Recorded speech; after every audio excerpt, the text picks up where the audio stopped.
Everyone welcome to Kyara success shot. Kyara success shot में आप सभी का बहुत बहुत स्वागत है। और आज हम बात करने वाले हैं एक न्यू वैकेंसी की जो कि आई हुई है यूपीपीसीएल की, और ये है यूपीपीसीएल एग्जीक्यूटिव असिस्टेंट। ठीक है, तो इस भर्ती के विषय में हम लोग बात करेंगे कि क्या क्या एलिजिबिलिटी है, कितने पोस्ट हैं। आपको दिख रहा होगा कुछ चीज़ें मैंने मेंशन कर रखी हैं स्क्रीन पे। तो यहाँ पे देखिए 1033 पोस्ट हैं टोटल आपकी, और अप्लाई की लास्ट डेट जो है वो है आपकी 12/9/2022। ठीक है, तो एलिजिबिलिटी इसकी ग्रेजुएशन है। फुल नोटिफिकेशन क्या है इसके विषय में बात करेंगे। और जिन भी लोगों ने अभी तक इसको अप्लाई नहीं किया है, जो भी लोग चाहते हैं कि वो यूपीपीसीएल में जो है सेलेक्ट हो जाएं, तो जो लोग भी अप्लाई नहीं किए हैं वो पहले जो भी इसकी योग्यताएं हैं, क्या क्या चीज़ें इसमें आपके पास होनी चाहिए, क्या चीज़ें आपको आनी चाहिए, ये सारी चीज़ें जो हम लोग हैं इसमें देख लेंगे ताकि आप इसको जो है अप्लाई कर सकें। चलिए शुरू करते हैं वीडियो। तो सारी चीज़ें हम लोग पढ़ेंगे वन बाय वन। देख लीजिए 6 पेज का नोटिफिकेशन है आपका, ये आपको जो है आराम से मिल भी जाएगा पीडीएफ इसका। ठीक है, आप जुड़ सकते हैं क्यारा सक्सेस शॉट। मैं टेलीग्राम ग्रुप का लिंक दे दूँगी, आप वहाँ जुड़ जाएंगे तो आपको ये नोटिफिकेशन वहाँ मिल जाएगा। चलिए देख लीजिए, आप यहाँ लिखा हुआ है विद्युत सेवा आयोग Uttar Pradesh power corporation limited. ठीक है, तो इन सब चीज़ों को पहले देखते हैं। इसमें लिखा हुआ है कि ये समूह ग की भर्ती है। ठीक है, और पद का नाम है कार्यकारी सहायक। ठीक है, और इसके लिए जो है भर्ती निकाली गई है जिसका माध्यम सिर्फ ऑनलाइन होगा। ठीक है, तो ये आप ध्यान रखिए कि आपको ऑनलाइन माध्यम से ही फॉर्म को फिल करना है। चलिए अब हम लोग बात करते हैं रिक्तियों की, यानी कि जितने पोस्ट हैं। तो आप देख सकते हैं कि जो पद का नाम है कार्यकारी सहायक यानी कि एग्जीक्यूटिव असिस्टेंट, अनारक्षित यानी कि अनरिजर्व्ड की 416 पोस्ट हैं, ईडब्ल्यूएस की 103, अन्य पिछड़ा वर्ग की 278, अनुसूचित जाति की 216 और अनुसूचित जनजाति की 20। ठीक है, तो इसमें देखिए जो कि स्टार बना हुआ है, तो इसमें लिखा हुआ है कि इसमें जो है अनुसूचित जनजाति बैकलॉग के 8 पदों को सम्मिलित किया गया है। ठीक है, एक चीज़ जो हर नोटिफिकेशन में लिखी रहती है कि रिक्तियों के अनुसार जो है वो जो है पदों की संख्या घटा और बढ़ा सकते हैं, तो ये आपको सभी नोटिफिकेशन में मिल जाएगा। तो ये आपकी टोटल जो है इतनी पोस्ट हैं, अलग अलग डिवाइड करके यहाँ पे बता दिया गया है। ठीक है, चलिए अब आपके पास देखिए क्या चीज़ें होनी चाहिए। जो भी बच्चे इसका आवेदन करना चाहते हैं उनके पास आधार कार्ड या फिर कोई फ़ोटो युक्त पहचान पत्र का होना आवश्यक है। कोई मतलब जो कि विधि मान्य हो, जैसे आपका जिसमें फ़ोटो लगी होती है। ठीक है ना, ठीक है, वो आपके पास पहचान पत्र होना आवश्यक है। आधार कार्ड तो आजकल सभी के पास होता है, इसके अलावा आप पैन कार्ड भी यूज़ कर सकते हैं, डीएल में भी होता है फ़ोटो। ठीक है, चलिए इसके बाद से देखिए लिखा हुआ है कि आरक्षण का लाभ सिर्फ उनको मिलेगा जो कि उत्तर प्रदेश राज्य के मूल निवासी हों। ठीक है, तो ये चीज़ आप ध्यान रख सकते हैं। और अगर अन्य प्रदेश के अभ्यर्थी जो हैं यहाँ पे अप्लाई करेंगे तो उन्हें जो है अनरिजर्व्ड यानी कि अनारक्षित वर्ग के अंतर्गत जो है आवेदन वो करेंगे। चलिए इसके बाद से हम लोग बात कर लेते हैं कि यहाँ पर लिखा हुआ है कि अगर जो है आवेदक यानी जो एप्लीकेंट्स होते हैं वो बहुत ज़्यादा हो जाते हैं, जो तो इनकी जो ऑनलाइन परीक्षा होगी वो एक से अधिक पालियों में या फिर दिवसों में यानी दिनों में कराई जाएगी। ठीक है, तो अगर आपको पता ही है नॉर्मली चीज़ें आती हैं कि जैसे अगर एग्जामिनेशन एक से अधिक शिफ्ट में होता है या फिर कई दिन लगातार चलते हैं तो नॉर्मलाइजेशन का प्रोसेस जो है वो अपनाया जाता है। तो सेम चीज़ है, देखिए कुछ भी अलग नहीं है, लेकिन जो चीज़ें लिखी हुई हैं पढ़ दे रही हूँ। वेतनमान की बात करते हैं तो लेवल 4, ठीक है ना, वेतन मैट्रिक्स लेवल 4 है। वेतनमान रुपये 27,200 से लेकर 86,100। ठीक है, और जो अन्य भत्ते हैं उत्तर प्रदेश पीसीएल के वो जो है उनके अनुसार दे होंगे। चलिए बात करते हैं अर्हताएँ की। तो ये चीज़ें जो है आपका भारत का नागरिक हो, ठीक है, तो ये सारी चीज़ें हैं, आप देख लीजिएगा, मैं यहाँ दे रही हूँ। इसमें जो ज़रूरी चीज़ें हैं मैं आपको वो बता रही हूँ। यहाँ पे सबसे चीज़ बड़ी आती है यहाँ पर कि आयु यानी कि एज। तो यहाँ पे देखिए न्यूनतम जो है वो 21 वर्ष है और अधिकतम जो है वो 40 वर्ष है, यानी कि मैक्सिमम एज जो है वो 40 ईयर्स है, और वो भी डेट भी दे रखी है 1/1/2022 तक की। इसके बाद से बात करते हैं तीसरा जो है चरित्र प्रमाण पत्र। ठीक है, इसमें लिखा हुआ है कि नियुक्त प्राधिकारी का कर्तव्य है कि पुलिस के माध्यम से अभ्यर्थी का चरित्र एवं पुनर्वित्र का सत्यापन करवा ले, परंतु किसी भी स्थिति में सत्यापन का कार्य परिवीक्षा अवधि पूर्ण होने के बाद के लिए न छोड़ा जाए। जो परिवीक्षा अवधि होती है उसके बाद के लिए ना छोड़ा जाए, मतलब ये सारी चीज़ें पहले करा ली जाएँ। ठीक है, चलिए इसके बाद से जो है स्वास्थ्य प्रमाण पत्र, वैवाहिक स्थिति, तो ये सारी चीज़ें जो है इसमें दी हुई हैं। और इसमें देखिए क्या है, अनिवार्य अर्हता क्या होनी चाहिए। तो अनिवार्य अर्हता देख लीजिए, यहाँ पे लिखा हुआ है कि भारत में विधि द्वारा स्थापित किसी भी मान्यता प्राप्त विश्वविद्यालय से स्नातक यानी कि ग्रेजुएशन की डिग्री होनी चाहिए अथवा किसी राज्य सरकार द्वारा मान्यता प्राप्त समकक्ष उपाधि, ये अनिवार्य अर्हता में है। सेकंड चीज़ आपका है कि कंप्यूटर पर हिंदी टंकण में आपको मिनिमम 30 वर्ड पर मिनट जो है करने आना चाहिए, यानी कि टाइपिंग स्पीड आपकी हिंदी में 30 वर्ड पर मिनट होनी चाहिए, ये अनिवार्य अर्हता है।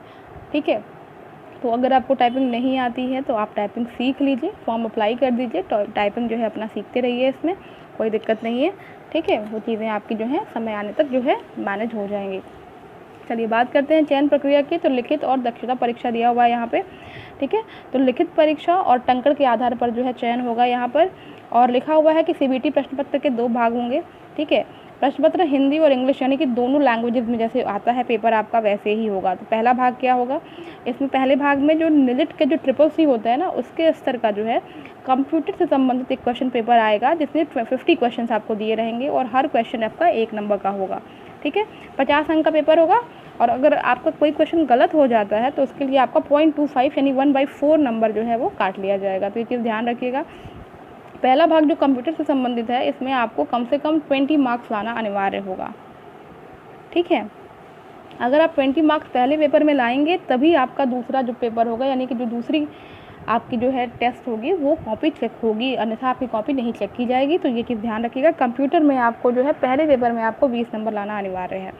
दूसरा भाग जो इसमें दिया हुआ है कि द्वितीय भाग जो है वो किस तरह का होगा, इसमें भी प्रत्येक प्रश्न आपका 1 अंक का होगा, नेगेटिव मार्किंग है 0.25 यानी 1/4 की।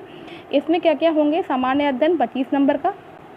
ठीक है, क्वेश्चन सामान्य हिंदी इंटरमीडिएट स्तर तक का यानी इंटर तक का 55 क्वेश्चन होगा, 55 अंक होगा। शायद मैंने तार्किक ज्ञान को भी 25 ही पढ़ दिया है, तो देख लो, तार्किक ज्ञान का 45 क्वेश्चन रहेगा, 45 नंबर रहेगा। सामान्य हिंदी का 55 क्वेश्चन 55 नंबर, सामान्य इंग्लिश का 55 क्वेश्चन 55 नंबर, टोटल आपका 180।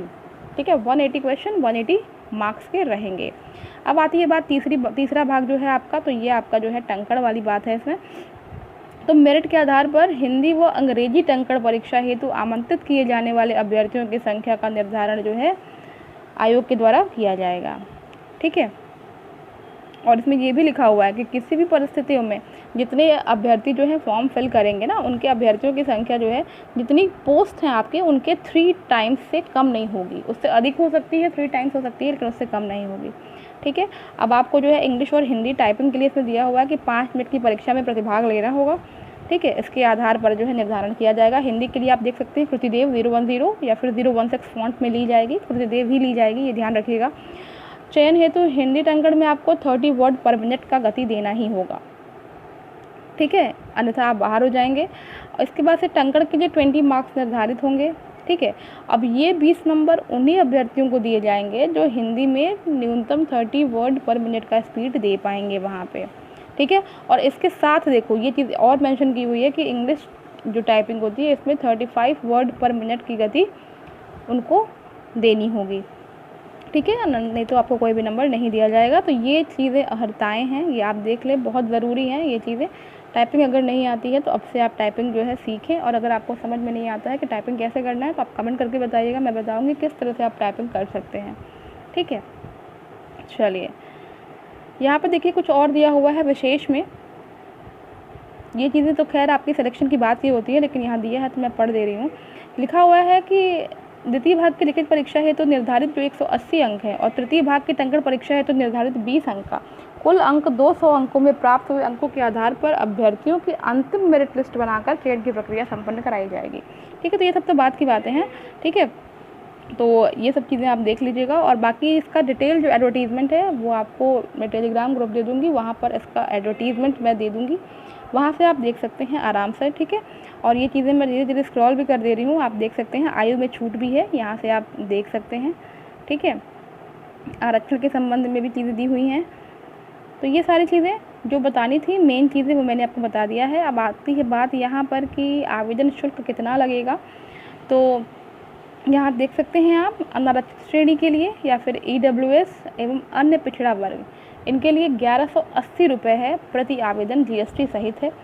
उत्तर प्रदेश के जो अनुसूचित जाति हैं, अनुसूचित जनजाति श्रेणी के अभ्यर्थी हैं, उनके लिए 826 रुपये प्रति आवेदन, और उत्तर प्रदेश के जो विकलांग अभ्यर्थी हेतु जो शुल्क लगेगा वो है 12 रुपये प्रति आवेदन। ठीक है, तो ये चीज़ आप देख सकते हैं, यहाँ पे लिखा भी हुआ है कि आवेदन शुल्क जो है net banking, debit card, credit card, payment gateway अथवा स्टेट बैंक ऑफ इंडिया के चालान के माध्यम से जमा होगा। इसके अलावा किसी भी माध्यम से स्वीकार नहीं किया जाएगा पेमेंट। तो ये चीज़ आप ध्यान रखें, ठीक है। अगर कोई बैंक चार्जेस लगता है तो वो अभ्यर्थी को अलग से देना होगा। चलिए, ठीक है। अब आप देख सकते हैं आवेदन कैसे करें। www.uppcl.org ये वेबसाइट दिया हुआ है, यहाँ से आप कर सकते हैं। Apply online against advertisement number 09 BS8 2022 EA executive assistant, ठीक है। चलिए, बाकी प्रवेश पत्र ये सब चीज़ें तो बात की बातें हैं, आपको जो है समय समय पर अवगत कराया जाएगा। बाकी ये चीज़ें बहुत ज़रूरी थी, ठीक है। तो ये चीज़ें जो है ज़रूरी थी जो आपको बता दी गई हैं। इसके अलावा मैंने आपको बता दिया था कि लास्ट डेट क्या है फॉर्म भरने का। अगर कोई भी आपको आवेदन संबंधी कोई दुविधा होती है, आप कुछ पूछना चाहते हैं, तो यहाँ पे एक हेल्प डेस्क जीमेल आईडी दी हुई है, आप देख सकते हैं यहाँ पर, ठीक है। इसको आप देख लीजिए, इसको आप इसका स्क्रीनशॉट ले लीजिएगा यहाँ से। तो यहाँ से आप जो है मेल कर सकते हैं, वहाँ से जो है आपको जो भी आपके दुविधा होगी उसको क्लियर किया जाएगा।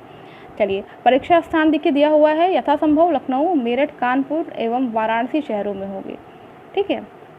संख्या के आधार पर सेंटर्स को या फिर परीक्षा स्थान को बढ़ाया घटाया जा सकता है, जैसे भी जितने आवेदन होंगे उसके अकॉर्डिंग।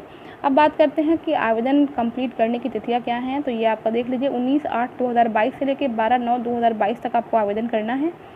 जमा शुल्क जमा करने की तिथि जो है 19/8/2022 से 12/9/2022 है, ठीक है। SBI चालान द्वारा आवेदन शुल्क जमा करने की तिथियां क्या हैं, 19/8/2022 से 14/9/2022 तक है, तो ये ध्यान रखिएगा। परीक्षा की संभावित अवधि लिखा हुआ है अक्टूबर 2022 के द्वितीय सप्ताह में, यानी कि सेकेंड वीक ऑफ अक्टूबर, ठीक है। तो ये सारी चीज़ें मैंने आपको यहाँ बता दी हैं। देखिए, नॉर्मलाइजेशन कैसे होता है ये यहाँ पे दिया हुआ है, उसका फॉर्मूला किस तरह से नॉर्मलाइजेशन किया जाता है। खैर, ये हम लोग का सर दर्द नहीं होना चाहिए, ठीक है। तो इस हिसाब से उन्होंने सारी चीज़ें जो हैं यहाँ पे मेंशन कर दी हैं ताकि किसी को कोई दिक्कत ना हो सके। अब ये डिटेल एडवर्टीजमेंट मैंने बता दिया है कि डिस्क्रिप्शन में आप जाएंगे, वहाँ पे इसका टेलीग्राम का जो है आपको एक लिंक मिल जाएगा, वहाँ पे आपको एडवर्टीजमेंट मिल जाएगा, ठीक है। बाकी सारी चीज़ें इससे रिलेटेड कि आपको कैसे तैयारी करनी है या क्या चीज़ें करनी है, अगर आप जानना चाहते हैं तो आप मुझे कमेंट कर सकते हैं इस विषय में। मिलते हैं नेक्स्ट वीडियो में। Till then take care and bye bye.